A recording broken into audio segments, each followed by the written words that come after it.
ပြီးနောက်တစ်ပိုင်းလေးပြန်စားကြည့်အောင်ပြန်စားမယ်ဆိုရင်ဒီတိုင်းလေးဒီပေးစားလေးထိုင်ကြည့်လူပေးစားလေးထိုင်ကြည့်ပြီးတော့ခြေဖနားလေးပေါ်မှာထိုင်ထားကြည့်မယ်နော်ခြေဖနားလေးပေါ်မှာလူလေးကိုပို့ပြီးတော့ထိုင်ထားကြည့်တယ်ပြီးရင်ဒီဒူကားလေးတစ်ခုကိုကားကြည့်အောင်ဒီမှာလူလေးကိုနည်းနည်းလေးကားထုတ်လိုက်ဒူကားလေးတစ်ခုကိုကားထုတ်ထားမှာခြေဖနားပေါ်မှာပဲတင်မလေးကထိုင်ချထားမယ်နော်လူလေးတစ်ခုကိုကားထားမယ်ပြီးရင်ဖက်လုံးလေးယူကြည့်အောင်နော်ဖက်လုံးလေးတစ်လုံးကိုယူလိုက်မယ်ဒါတော့ယောဂရဲ့ရင်ယောဂရဲ့မှာသုံးတဲ့ဖက်လုံးလေးပဲဒါမှမဟုတ်အိမ်မှာလည်းကိုယ်မှာရှိတဲ့ဖက်လုံးလေးတွေသုံးလို့ရတယ်ပုံမှန်ဆိုရင်တော့အကျော်တွေပြုံးနေလို့ဆိုရင်တော့ကိုယ့်ရဲ့ပါမင်းကွာကြတဲ့နေ့ဒီရအောင်တွင်မယ်ပြီးရင်ဖြည်းဖြည်းလေးမှောက်ချဖြည်းဖြည်းလေးမှောက်ချလိုက်ပြီးမျက်နှာလေးကညာဘက်ကိုလှည့်ပြီးလက်လေးနှစ်ဖက်ကဒီလိုပက်လက်လေးရောက်တဲ့အထိဖြည်းဖြည်းမှောက်ချပြီးဒီတိုင်းလေးနေမှာသက်တောင့်သက်သာလေးပဲနေထားမှာဒါပေမဲ့ခါးတွေအရန်တင်းနေလို့ဆိုဒီလောက်ထိမှောက်ချလို့မရဘူးအရန်အကျော်တွေတင်းနေလိမ့်မယ်အဲ့ခါကျရင်ဒီလိုမျိုး float တုံးလေးတွေသုံးကြည့်မယ်နော် float တုံးလေးမရှိဘူးဆိုရင်လည်းကိုယ့်ရဲ့ခေါင်းအုံးလေးတစ်လုံးလောက်ဒီအောက်မှာထည့်ထားလို့ရတယ်နော်ချက်ချင်းဒီလိုမျိုးတုံးလေးတစ်လုံးကိုချမယ်တကယ်လို့တုံးရှင်တစ်လုံးဖြစ်ဖြစ်နှစ်တုံးဖြစ်ဖြစ်ဒီလိုတုံးလေးတွေခံလိုက်မရရင်မရှိဘူးဆိုရင်တော့အောက်မှာကိုယ့်ရဲ့ခေါင်းအုံးလေးတစ်လုံးလောက်ဖြစ်ဒီလိုမျိုးလေးဖြစ်တော့တတန်တတာလေးဖြစ်အောင်ပါမင်းခွာချာနာလေးကိုထည့်ဖြည်းဖြည်းလေးမှချဖြည်းဖြည်းလက်လေးကဒီလိုပက်လက်လေးပဲတတန်တတာမျက်လုံးလေးကိုဖွာဖွာလေးပိတ်ထားရင်အသက်ရှူမယ်ဒီနေရာလေးမှာကိုခဏလေးနေနိုင်တော့ထိနေလို့ရတယ်2 မိနစ်3 မိနစ်လေးနေထားပေးမယ်3 မိနစ်ကနေ5 မိနစ်အထိလည်းနေလို့ရတယ်နော်ကိုယ်က relax ဖြစ်နေမယ်တတန်တတာဖြစ်နေမယ်ဆိုရင်ဒီတိုင်းလေးခဏလေးနေထားပေးမျက်နှာလေးကိုညာဘက်ကိုလှည့်ထားပြီးအခုချိန်မှာဘာမှမတွေးဘူးဘာမှမစဉ်းစားပဲနဲ့ဒီလေးကိုရှုသွင်းရှုထုတ်လေးမှာပဲတတိလေးကပ်ရင်အနားယူမယ်ကိုယ့်ရဲ့ခန္ဓာကိုယ်ကြီးတင်းနေတဲ့နေရာလေးတွေလိုက်ခံစားကြည့်မယ်စိတ်တွေကိုရှော့ချထားပြီးဒီ position အနေထားလေးနဲ့အနည်းဆုံး2 မိနစ်3 မိနစ်အထိနေထားမယ်ပြီးရင်ခဏလေးဖြည်းဖြည်းလေးပြန်မလာမယ်မျက်နှာလေးဘက်ကိုပြန်လှည့်အောင်နောက်တစ်ချိန်လေးညာဘက်ကလေးနဲ့ပြီးဘက်လေးကိုပြန်လှည့်ပြီးဒီနေရာမှာလည်း2 မိနစ်3 မိနစ်လောက်နေထိတတနေထားလေးတိုင်းနေပေးထားမယ်စိတ်တွေကိုကုန်လျှော့ချပါဦးမတွေးပဲပါဦးမစိတ်ဖိစီးနေပဲ relax လုပ်ရကိုယ့်ရဲ့ခံစားချက်တွေအားလုံးကိုချထားပြီးအခုချိန်မှာကိုယ်ခန္ဓာကိုယ်ကြီးပဲပြီးပြီးဝအနာနေပဲ okay 2 မိနစ်3 မိနစ်လောက်ထိနေပြီးကရင်ဖြည်းဖြည်းလေးပြန်ထားလာမယ်ပြန်ထားလာပြီးဒီတိုင်းလေးပဲနေထားအောင်မယ်နော်ဒီဖက်လုံးလေးတွေဒီတုံးလေးတွေအောက်ကကောင်းလေးတွေခံထားရဒီတိုင်းပဲထားခြေထောက်လေးပဲအရင်ပြောင်းကြည့်အောင်ထိုင်ချလိုက်တော့မယ်နော်ထိုင်မယ်ခြေထောက်လေးကိုချဲလိုက်အောင်မယ်ကားလိုက်မယ်ခြေထောက်လေးကိုကားပြီးခြေထောက်လေးကိုခြေဖနားလေးထားထားမယ်ကိုကားနိုင်တဲ့လောက်ကကိုယ့်ရဲ့ပေါင်ရည်ခွာချတဲ့ဝက်ဒီဖက်လုံးလေးရအောင်ထည့်ပြီးရင်စိုးစိုးတော့မှောင်းချတယ်လို့ပဲဖြည်းဖြည်းချင်းပြန်မှောင်းချမျက်နှာလေးညာဘက်ကိုပဲလဲဖြည်းဖြည်းလက်လေးကိုပတ်လက်လေးနဲ့တတောင်းတတာလေးပဲအနာယူမျက်နှာလေးကိုလဲထားပြီးညာဘက်ကလေးကိုလည်းမျက်လုံးလေးကိုဖွာဖွာမဲ့အခုချိန်မှာဘာမှမတွေးဘူးဘာမှမစဉ်းစားပဲကိုယ့်ရဲ့စိတ်နဲ့ခန္ဓာတသားရဲကြတဲ့ဒီရှုသွင်းရှုထိုးလေးမှာတတိလေးကရဲ့အနားယူမယ်အနည်းဆုံး2 မိနစ်ကနေ3 မိနစ်လောက်ထိဒီ position လေးထားလေးတိုင်းနေပေးမယ်ပြီးရင်ဖြည်းဖြည်းလေးပြန်လာရင်နောက်တစ်ဖက်လည်းလေးကိုပြန်ခဲ့ပြီးတော့ပြန်မှောက်ချပြီးနေထားအောင်မယ်ကိုယ်တော်တတောက်တတာဖြစ်အောင်နေမယ်ကိုယ်တော်တတောက်တတာမဖြစ်စေတဲ့အရင်ပြန်ပြင်မယ်တတောက်တတာဖြစ်တဲ့အတိုင်းလေးကို2 မိနစ်ကနေပြီး3 မိနစ်အနည်းဆုံးလေးနေထားပြီးပြီးတော့မှဖြည်းဖြည်းလေးပြန်လာမယ်ဖြည်းဖြည်းချင်းပြန်လာပြီးပြီးရင်ဒီ block တုံးလေးခလုံးလေးခဏလောက်ပြင်မယ်ဒီ block တုံးလေးခဏလောက်ပြီးပြည့်ချပြီးနော်ဒီဖယ်ထားပေးမယ်ဒီတိုင်းလေးနေပြီးတော့ပြီဆိုရင် table top position အနေထားလေးကိုပြန်နေလိုက်အောင်နော် table top လေးဆိုတာဒီလေးဘက်ထောက်အနေထားလေးအတိုင်းပဲပြန်နေမယ်ပြီးရင်ညာဘက်ခြေထောက်လေးကိုဖြည်းဖြည်းချင်းညာလက်ခွာပြီးလို့ရအောင်ပို့ကြည့်လိုက်ဒူလေးကိုတက်တက်လေးပဲထောင်းထားမယ်ဒီပို့ထားတဲ့အနေထားလေးပဲပြီးရင်အနောက်မှာရှိတဲ့ဘေးခြေထောက်လေးဒူးထောက်ထားတဲ့အတိုင်းအနောက်လေးကိုတက်တက်လေးဆန့်ကြည့်ကိုရတဲ့လောက်ပဲကိုခန္ဓာရင်ရှိတဲ့လောက်လေးပဲဆန့်မယ်ပြီးပြန်မလာမယ်ဒီဒူးကတက်တက်လေးအဲ့မှာဒီနှလုံးလေးကိုယူမယ်ကန့်လန့်လေးဒီကိုရဲ့ဒီပေါင်အောက်ကိုကျင်းမအောက်ကိုထည့်ဒီတိုင်းလေးပဲပါညောတွေပြောနေ နေတာဆိုလို့ရှိရင်တော့ဒီလိုမျိုးဖက်လုံးလေးနဲ့ပေါင်လေးနဲ့ထိပြီးဒီလိုဖိချထားလို့ရဒါပေမဲ့ဒီပေါင်ရိုးကြီးအရန်တင်းနေလို့ဆိုလို့ရှိရင်အရန်နာတယ်ဒီလိုမျိုးတင်းနေတာအောက်ကိုဒီလိုမျိုးဖိချလို့မရဘူးဒီလိုကြီးတင်းနေတယ်ဆိုရင်ကိုယ်မှရှိရင်ဘယ်တော့လေးယူမယ်တကယ်လို့မရှိဘူးဆိုရင်ကောင်းအောင်လေးနောက်တစ်လုံးဖြစ်ဖြစ်ဖက်လုံးလေးနောက်တစ်လုံးဖြစ်ဖြစ်ဒီအောက်လေးထည့်ရအောင်ဒီလိုဖြည်းဖြည်းလေးပြန်ဖိချဒီလိုမျိုးလေးထိသွားအောင်ဖိချမယ်တကယ်လို့တတုံးမှထိထည့်လို့လည်းမရသေးဘူးနာသေးတယ်ဆိုနှစ်တုံးလုံးထည့်မယ်ဒါမှမဟုတ်ကိုယ်ခန္ဓာရှိသလားဒီကောင်းနောက်တစ်လုံးဖက်လုံးနောက်တစ်လုံးထည့်ထားပြီးဒီဒူလေးရတက်တဲ့ပြီးရင်ဒီဖက်လုံးလေးပေါ်လက်လေးရထောက်မယ်ခါရရှုပ်ဒီလိုကုန်းမိမရမယ်တဲတဲ့စမ်းထုတ်ဒါလေးကိုစမ်းထုတ်မျက်လုံးလေးကိုဖွာဖွာလေးမိတ်ထားပြီအနောက်ကခြေထောက်လေးကစမ်းထုတ်ထားမယ်တဖြည်းဖြည်းရသလောက်ဒီတစ်ဆုံးစမ်းထားပြီကျော်ရုပ်လေးတွေစမ်းထုတ်လေးလေးကိုရှုသွင်းဖြည်းဖြည်းရှုထုတ်တာစိတ်ကိုရှော့ချထားပြီးကိုယ့်ရဲ့ပေါင်ရိုးကြီးတင်းနေတာလေးကိုခံစားကြည့်ပါပေါင်ရိုးတွေကအရင်တင်းနေတယ်ပြန်ထွက်မတက်တင်းနေတာလေးခံစားကြည့်ပြီအဲ့ဒီချိန်မှာကိုယ့်ရဲ့စိတ်တွေကပြီးခံနိုင်စွမ်းတွေတဖြည်းဖြည်းတိုးတက်လာမယ်ကိုယ့်ရဲ့စိတ်တွေကတဖြည်းဖြည်းကြောဖြတ်နိုင်မယ်ဒီနေရာလေးကိုတဖြည်းဖြည်းကြောဖြတ်နိုင်လာပြီဆိုရင်ကိုယ့်ရဲ့လူမှုဘဝတွေမှာလည်းစိတ်ညစ်စရာတွေစိတ်ရှုပ်စရာတွေကိုခံနိုင်ရရှိသွားတဲ့တဖြည်းဖြည်းကြောဖြတ်လာနိုင်မယ်ဒီနေရာလေးမှာလည်းကိုယ်ခန္ဓာကြီးရှိသလားထိနေမယ်အနည်းဆုံး10 second 50 second အလောက်ထိနေထားပြီကိုယ်ခန္ဓာကြီးရှိသလားပြီးရင်မျက်လုံးလေးကိုဖွင့်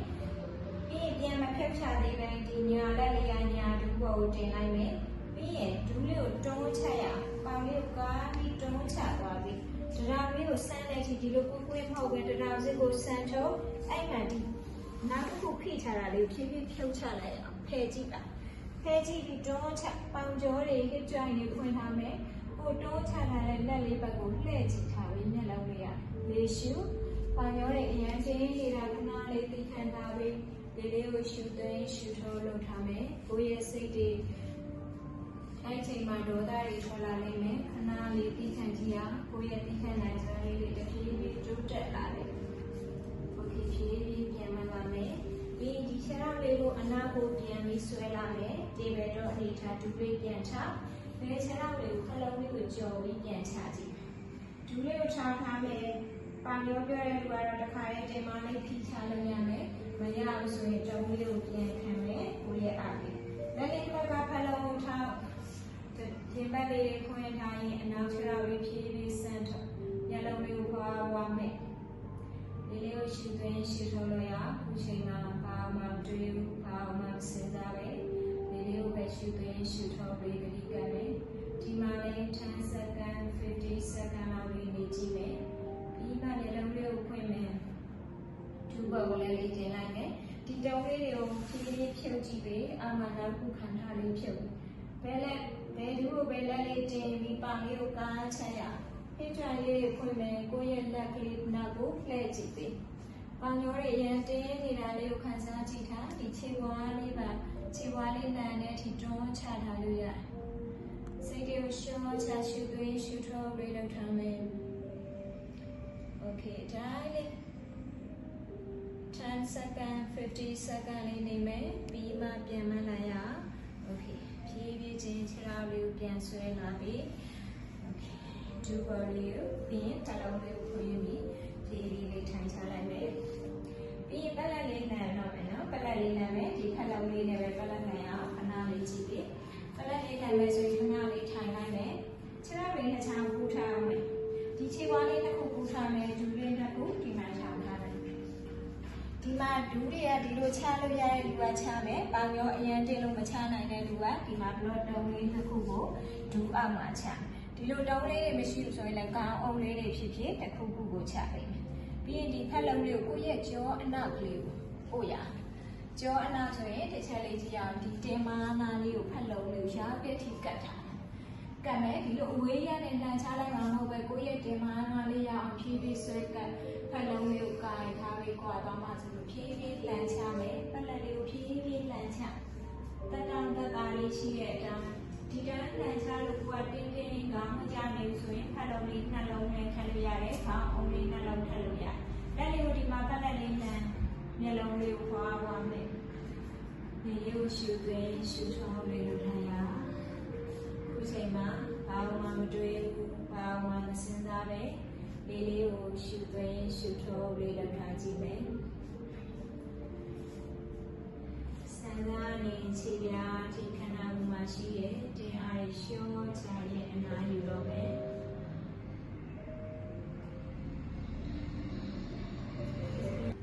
စိတ်လေးကိုလုံးရှောချထားပြီး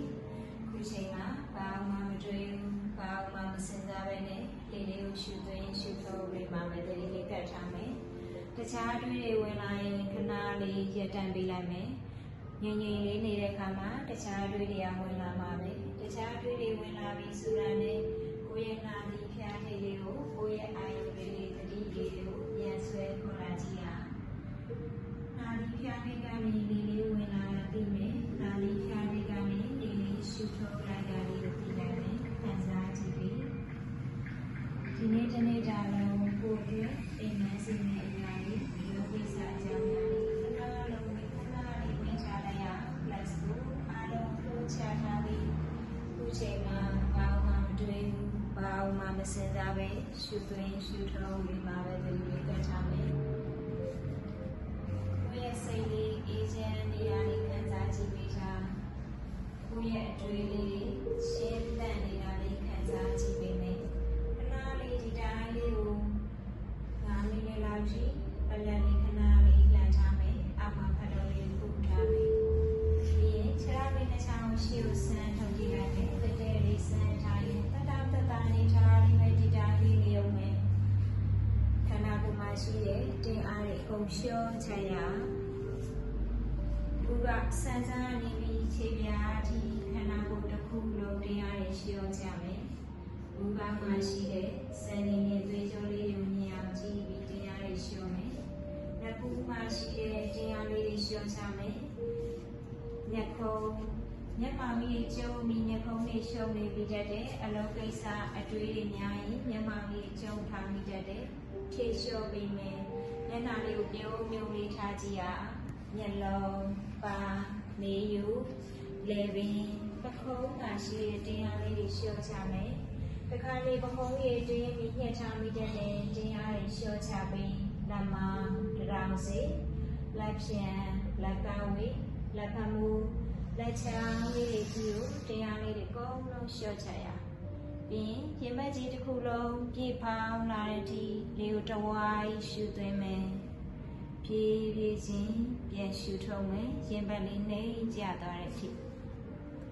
ဝမ်းပိုက်ထဲမှာရှိတဲ့ကလေးစားလေးတွေတရားလေးတွေရှော့ချကြည့်ရဝမ်းပိုက်လေးဖောင်းလာတဲ့အထိလေးရှူမယ်